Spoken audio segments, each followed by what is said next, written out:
One nation, one election. Honorable Prime Minister Aditya Dhanraj, please state your views on the topic.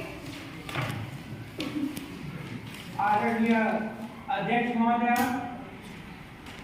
नए युग के, नए भारत के, नए संसद में उपस्थित 140 करोड़ देशवासियों के प्रतिनिधि और सभी महानुभाव सांसद, पिछले कई वर्षों से चुनाव के रिफॉर्म की काफी बातें होती रहती हैं। हमारे देश में 1952 से आज तक रिफॉर्म पर चर्चा होते हैं और होनी भी चाहिए, लेकिन आज तक किसी भी सरकार ने इस विषय पर रुचि नहीं दिखाई। माननीय अध्यक्ष जी, हमारी सरकार इस विषय पर रुचि दिखाकर कार्य करने का एक बड़ा संकल्प लिया है। माननीय अध्यक्ष जी, यह चर्चा जो आज हम करेंगे, यह बिल्कुल पारदर्शिता के साथ, खुले मन के साथ और सबके विचारों को सामने रखते हुए की जाएगी। माननीय अध्यक्ष जी, हमें एक राष्ट्र एक चुनाव पर चर्चा करनी चाहिए। एक राष्ट्र एक चुनाव का काफी सरल अर्थ है। हमारे देश में एक ही चुनावी सूची होगी।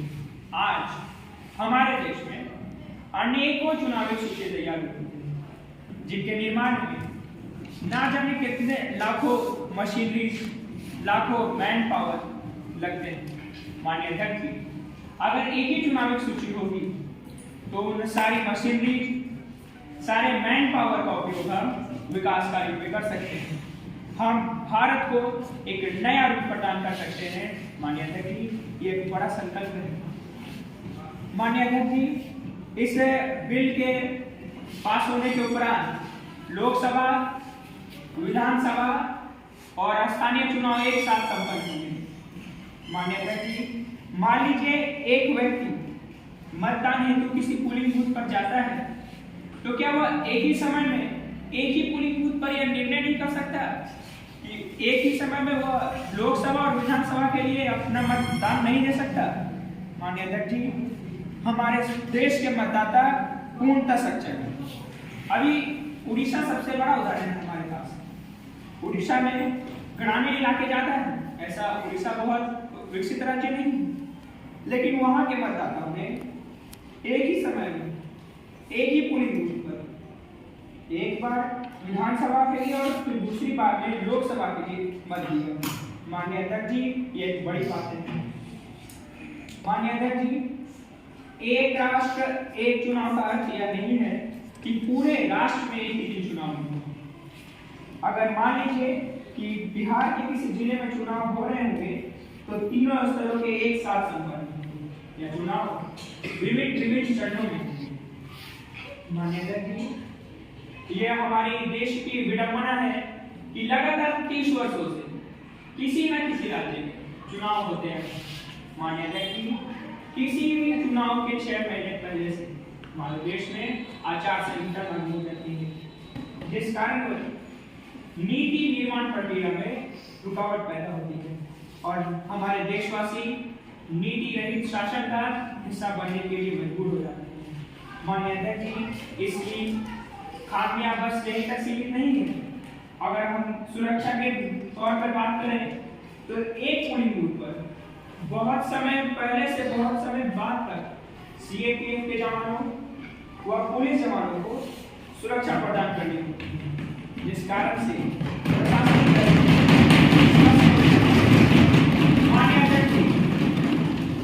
यह एक राष्ट्र एक चुनाव को एक नया विचार नहीं, कोई एक नया सिद्धांत नहीं। हमारे देश में बहुत पहले एक राष्ट्र एक चुनाव थे। 1952 में जब पहले चुनाव हुए तो सारे स्तरों के एक साथ हुए थे। माननीय अध्यक्ष जी, लगातार चुनाव का एक पक्ष तो स्पष्ट है कि हम अपने भविष्य को अंधकार में झोंक रहे हैं। माननीय अध्यक्ष जी, एक शिक्षक के लगातार चुनावी प्रक्रिया में भाग लेने के कारण स्कूली शिक्षा बाधित हो रही है। माननीय अध्यक्ष जी, क्या हम अपने भविष्य को अंधकार में झोंक रहे हैं? क्या हम अपने शिक्षकों को उनके गुरु धर्म में पालन में रुकावट पैदा नहीं कर सकते? एक बड़ा सवाल है। आजकल हमारे महानुभाव सांसदगण का मानना है कि एक राष्ट्र एक चुनाव का प्रहार संघवाद करें।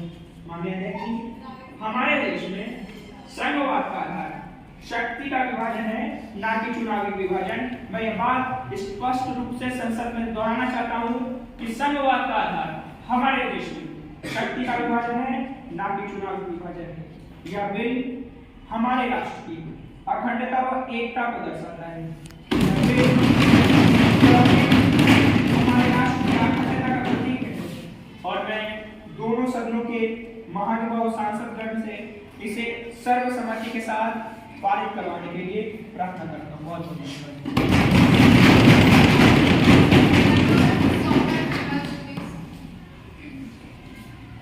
आदरणीय अध्यक्ष महोदय, संविधान ने हमें संसद में मौलिक प्रदान किया है, जिसके तहत लोकसभा और राज्यसभा 5 वर्षों के लिए चुनी जाएगी। लेकिन एक साथ चुनाव कराने के मुद्दे पर हमारा संविधान मौन दिखाई देता है।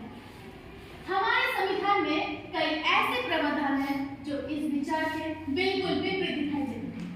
अनुच्छेद 2, 3, 85 ख, 356, 174। अगर एक देश एक चुनाव लागू कर दिया गया, ये हमारे संविधान के साथ छेड़छाड़ होगा और हमारे संविधान के साथ छेड़छाड़ हमारे देश में कतई बर्दाश्त नहीं करेगी। महोदय, अगर एक देश एक चुनाव लागू कर दिया गया तो ये हमारे संसदीय ढांचे के विपरीत होगा और ये घातक कदम साबित हो सकता है। महोदय, आम चुनाव हुआ करते थे तो इनकी सरकार थोड़ा बहुत जनता पे ध्यान देती थी, वो तो बिल्कुल ही बंद हो जाएगा।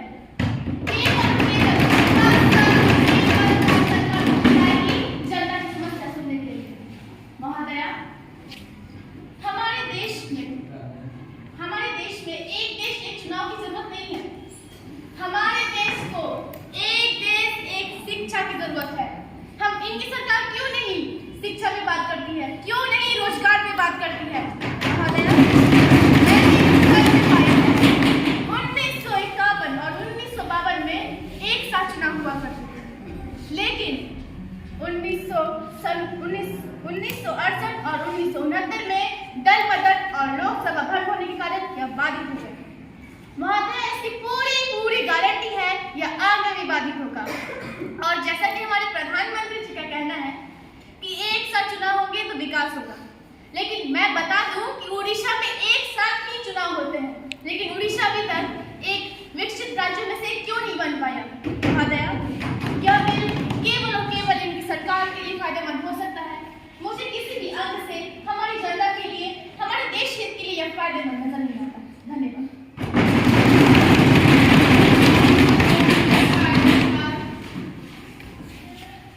आदरणीय स्पीकर और मेरे माननीय सांसद सदस्य, मैं इस महान सभा के सामने खड़ा हूँ ताकतपूर्ण मुद्दे की चर्चा करने के लिए, जो हमारे लोकतंत्र की बुनावट के मूल्यों से संबंधित है। एक देश एक चुनाव। एक देश एक चुनाव की अवधारणा एक विचार का विषय रहा है, जिसमें हमारे महान देश की चुनावी प्रक्रिया को पुण्य विचार करने और दोबारा बनाने का संदर्भ है। ये एक प्रस्ताव है जिसका उद्देश्य हमारी चुनावी प्रक्रिया को सुचालित करना है, शासन को बढ़ावा देना है और हमारे राष्ट्र की मूलभूत लोकतांत्रिक मूल्यों को मजबूत करना है। गृह मंत्री के रूप में मुझे गर्व है कि मैं इस दृष्टिकोण को प्रस्तुत कर रहा हूँ, जो चुनाव करने और करवाने का ये केवल हमारी चुनाव प्रक्रिया को बदलने के बारे में नहीं है, ये हमारे लोकतंत्र को पुनर्जीवित करने के बारे में है। माननीय अध्यक्ष, एक देश एक चुनाव कई फायदे मैं कुछ बताना चाहता हूँ, जैसे प्रशासनिक कुशलता बढ़ाना। बताएं कि लोकसभा और राज्य विधानमंडलों के लिए एक ही समय पर चुनाव करने से कितनी बड़ी लागत की बचत हो सकती है और चुनावी चक्र कुल अवधि को कम कर सकता है। ये विकास कार्यों में सांसदों को मुक्त कर सकता है।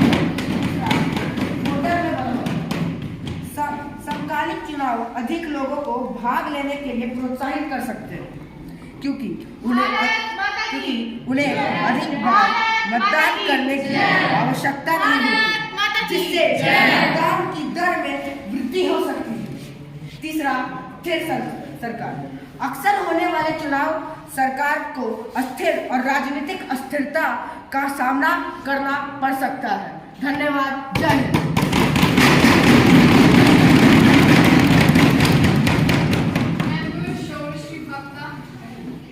Respected Speaker Ma'am, I want to share my views on One Nation, One Election. My friend here already discussed about the matter. I think this might not be possible. He is moving in his imaginary world. One Nation, One Election is a very difficult task. One must not forget that India is a large country with a large number of population, but 140 crore, about 4.50 crore of voters are present. The state government enjoys the power to separate their authorities in regular election, and in regular year the elections are happening. The elections are happening step by step. If there is a disturbance in all this procedure, then the federal structure will be deeply affected and it will be very much disturbed.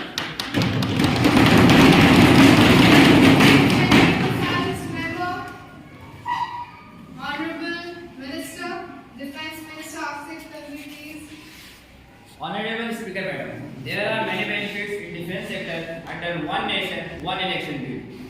Firstly, it would be better for the nation and planning between the central and state governments, which can enhance defense strategies and operations. Secondly, it may reduce the time and resources spent on frequent elections and allowing greater focus on defense priorities. Lastly, having one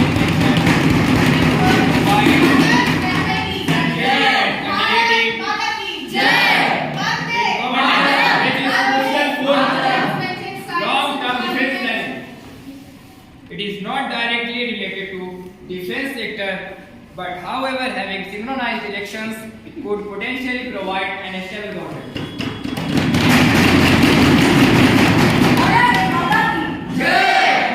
Member Akshay Roy, please. Honorable Speaker Madam, I want to state that if One Nation, One Election will come in power, then there will be many problems arise in our nation. One of the major problems is local issues could get ignored by dominating this. Regional issues may get ignored. Let's face it, general elections tend to attract more attention than the state election. So, a question will arise. One day.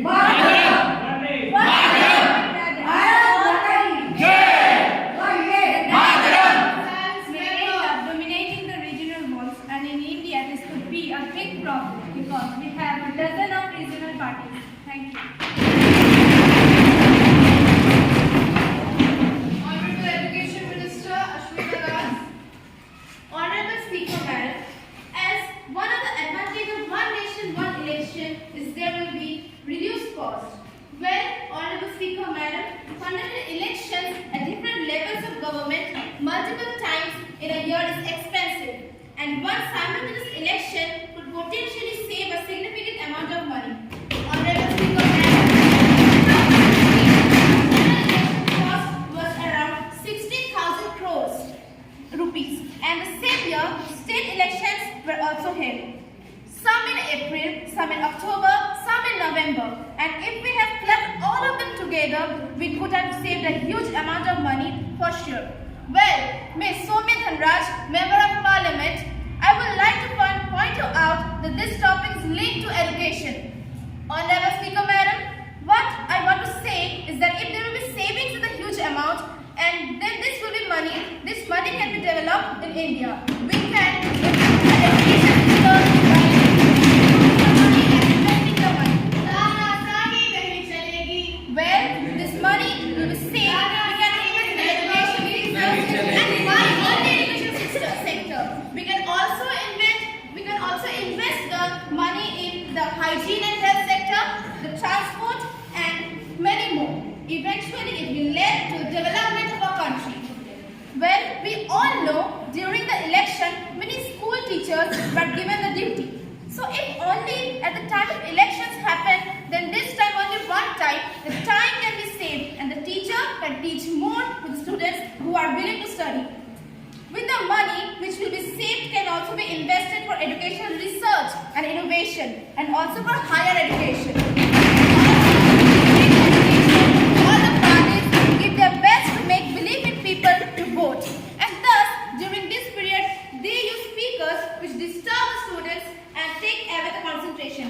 Thus, respected Speaker Madam, I would like to end my point with the line that for the sake of the students, if this election is done only one time, then this chaos will happen only one time. And our India can eventually grow and develop.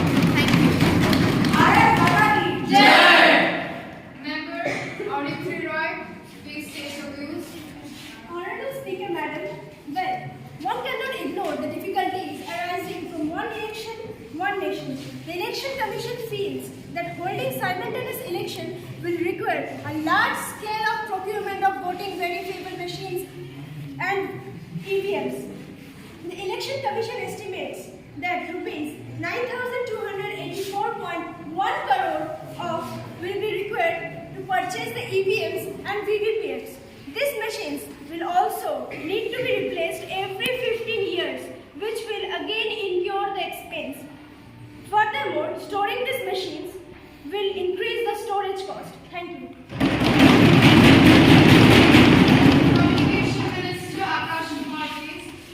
आदरणीय अध्यक्ष महोदय, मैं कहना चाहूँगा one nation one election के कुछ व्यक्तिगत फायदे। पहला, समय की बचत। अगर कोई मतदाता अपने घर से बाहर किसी दूसरे स्थान पर रहता है तो मतदान हेतु उसे अपने वोटर एड्रेस पे वापस आना पड़ेगा, पर वन नेशन वन इलेक्शन में मतदाता को अपने वोटर एड्रेस से पे 5 साल में केवल एक बार आने की जरूरत पड़ेगी।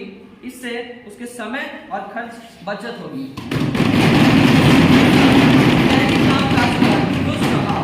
हर साल अगर किसी न किसी कारण से इलेक्शन होते रहेगा तो दैनिक मजदूरों पर गलत प्रभाव पड़ेगा जो उनके लिए घातक साबित हो सकता है। तीसरा, राजनीतिक जागरूकता। चुनावों के बीच अधिक अंतराल में मतदानों को अधिक समय मिल सकता है ताकि वे राजनीतिक मुद्दे के बारे में सूचित रहें, जिससे एक अधिक सूचित और राजनीतिक जागरूकता मतदान समर्थन हो सकता है। तो मेरा नजर यही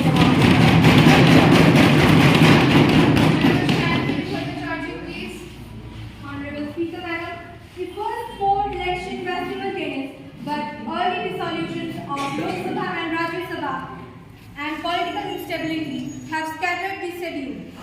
So this is not a new concept. Speaker Madam, I would like to address a problem with one election. That same party can rule over both state and country. But if elections were held at different times, the chances drop at 61%. Let's in 2014 Lok Sabha election, BJP scored vote about 41% in Bihar. But in 2015 Assembly election, which was held only after 6 months of Lok Sabha election, BJP could only score 36% of votes. So if elections were held simultaneous, BJP could have made government in Bihar. And federal structure. So thank you, Honorable Speaker.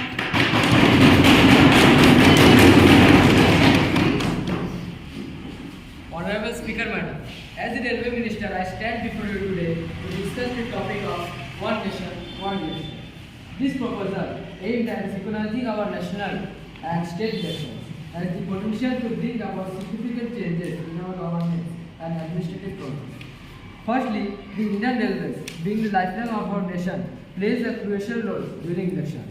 The movement of polling stock, security personnel, election materials are largely dependent on our vast railway network. One nation, one election could streamline these logistical challenges, ensuring efficient utilization of our resources. Secondly,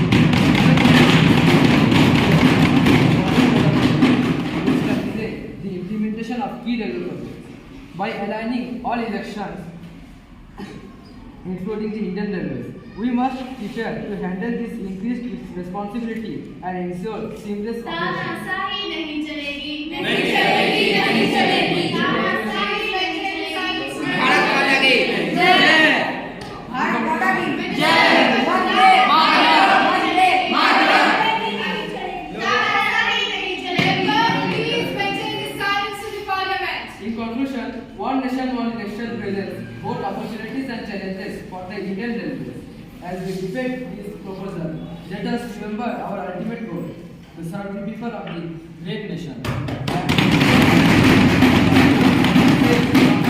And efficient. Thank you.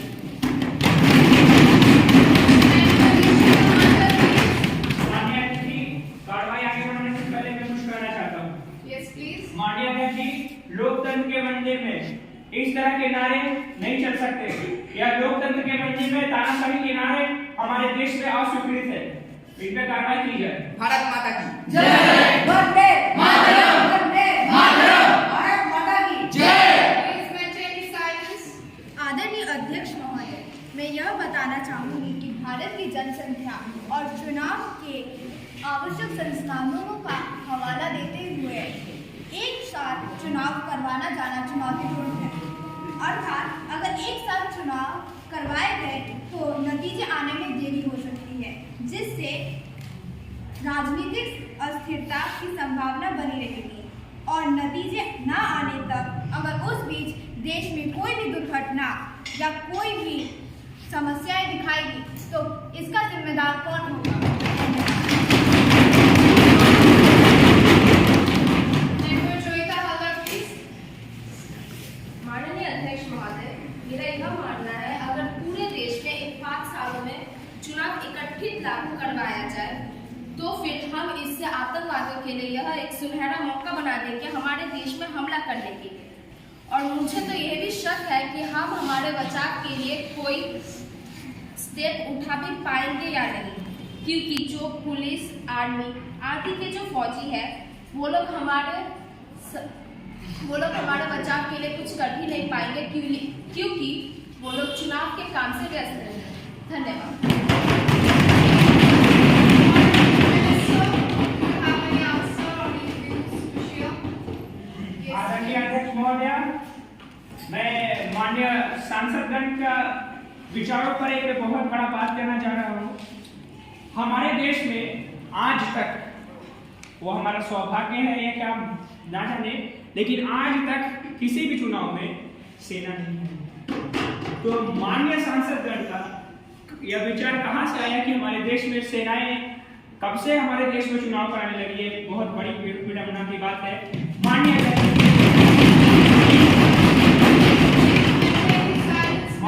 जी, हमारे सदन में लगातार हमारे जवानों पर उंगली इस तरह उठाई नहीं जानी चाहिए।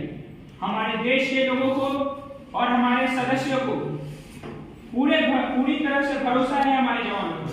हमारे जवान अपनी आहुति देकर भी भारत मां की रक्षा करेंगे और हमारे देश में जवानों की कमी नहीं है। भारत माता की जय। वंदे मातरम, वंदे मातरम। महोदय, मैं प्रधानमंत्री को बताना चाहती हूँ कि चुनाव के समय BSF के जवान लगाए जाते हैं चौराहे पे। क्या ये हमारे देश में यह एक सुनहरा मौका नहीं हो सकता आतंकवादियों के लिए? Honorable Minister, do you have any answer? Yes, please. माननीय अध्यक्ष जी, क्या माननीय सांसदों को नहीं पता कि हमारे देश में इतने ही BSF के जवान हैं जो मात्र सीमा के लिए होते हैं? BSF के जवानों की एक सूची आप देखिए तो उनके अलग अलग उनका कार्य होता है। पीस कीपिंग एक कार्य उनके अंतर्गत आता है। माननीय अध्यक्ष जी, आपको इंफॉर्मेशन बढ़ाने की जरूरत है। नई टेक्नोलॉजी का आप इस्तेमाल करें, हमारे देश में पर्याप्त है। Members, do you have any question or any doubt? Okay.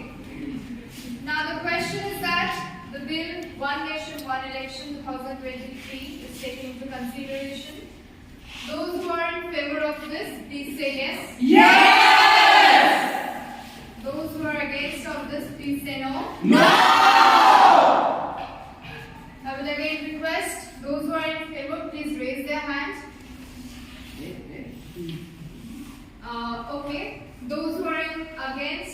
raise their hand.